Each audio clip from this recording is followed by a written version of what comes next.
मी विठ्ठल गोविंदराव मस्के, राहणार मड्डी सलगरा. आम्ही एक 5-6 वर्षापासून सोयाबीन हे पीक घेत आहोत.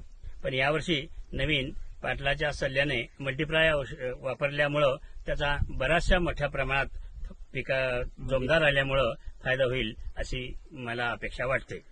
आणि सद्यस्थितीत पीक इतकं भारात आलं की त्याला मुबलक शेंगा लागलेल्या आहेत आणि याच्यामुळे उत्पादन मोठ्या प्रमाणात होईलच याची नक्की खात्री आहे. एकूण शेंगा किती असतील एका झाडाला तरी अंदाजा? अंदाजा एक 200-250 शेंगा एका झाडाला. छान छान छान. काही 50-60 राहायच्या. काही लोकांची गैरसमज असते की बाबा एवढं सोयाबीन उंच आलं, शेंगा लागत नाही ते. पण ह्याच्यावरून तुमचं रिझल्ट आहे ते नाही म्हणजे बरोबर आहे. चालेल चालेल ठीक आहे. दुसऱ्या शेतकऱ्यांना काय सांगू शकता? त्यांना सुद्धा असं प्रोत्साहन द्यायला की बाबा उत्पादन जर स्वतःचा वाढवायचं असेल, आर्थिक विकास करून घ्यायचा असेल तर या मल्टीप्लायचा वापर केल्यामुळं आपल्या हमखास उत्पादनात वाढ होईल अशी त्यांना गॅरंटी देता येते. ओके, धन्यवाद. नमस्कार.